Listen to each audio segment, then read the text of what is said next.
Hi guys! Magandang araw! Nurse Jasmine here at nandito na naman tayo upang mag-discuss ng isang mahalagang tip. One of my good friends messaged me dahil talamak daw ang pneumonia ngayon sa mga bata. So please, let's get into it. Ano nga ba ang pneumonia? Ito ay isang klase ng infeksyon sa baga, specifically sa air sacs kung saan nagaganap ang exchange ng oxygen at carbon dioxide. Ano yung dalawang klase ng bacteria na nagkukos commonly ng pneumonia? Ito ay ang Mycoplasma pneumoniae at Streptococcus pneumoniae. Pagdating naman sa virus, ang good example nito ay ang COVID-19.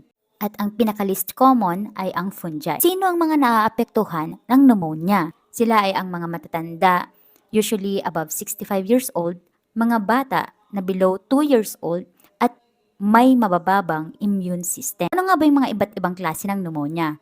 Meron tayong tinatawag na community-acquired pneumonia, which is the most common type. Meron din tayong hospital-acquired pneumonia, healthcare-acquired pneumonia. Ito yung sa mga matagal nang na-hospitalize or nasa nursing homes. At may tinatawag din tayong aspiration pneumonia. Ito naman ay kapag nakalanghap ka ng food, foreign object, or tubig, which can lead to infection and inflammatory reaction. So ano-ano yung mga simptomas ng pneumonia? Usually nagkakaroon ng ubo, lagnat, chills, pinagpapawisan, panghihina, pagsusuka, pagtatae, minsan naduduwal, at sa mga bata ay nawawalan sila ng ganang dumede.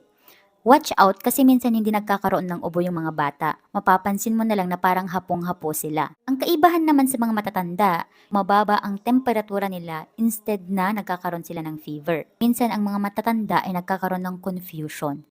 So bakit delikado ang pneumonia? Kapag kasi napuno ng nana o tubig ang mga air sacs, pwede itong mag-cause ng life-threatening condition tulad ng tinatawag natin na acute respiratory failure, which is fatal.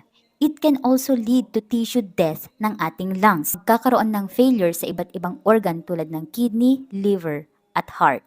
This can also lead to sepsis, ibig sabihin, ang bacteria ay mapupunta sa ating dugo which can cause systemic infection. Maaari ding magtubig ang mga surrounding tissues ng lungs kung kaya't mahihirapan na itong gawin ang kanyang trabaho at mag-supply ng oxygen. So ano ay yung mga dapat nating gawin upang maiwasan ang pneumonia? Tulad ng palagi kong sinasabi, dapat ay marunong tayong maghugas ng kamay, social distancing, lalo na kapag may nararamdaman, iwasan mo nang lumapit sa mga bata dahil mabilis silang mahawaan. And also, receive your flu vaccinations. Iwasan din ang paninigarilyo at pag-inom ng alak. Palakasin din ang immunity sa pamamagitan ng pagkakaroon ng sapat na tulog at masusustansyang pagkain. Ano yung mga dapat gawin if you suspect pneumonia infection? Unang-una ay dapat magpakonsulta sa iyong doktor. Usually, magbibigay sila ng antibiotic upang maagapan specifically ang bacterial pneumonia.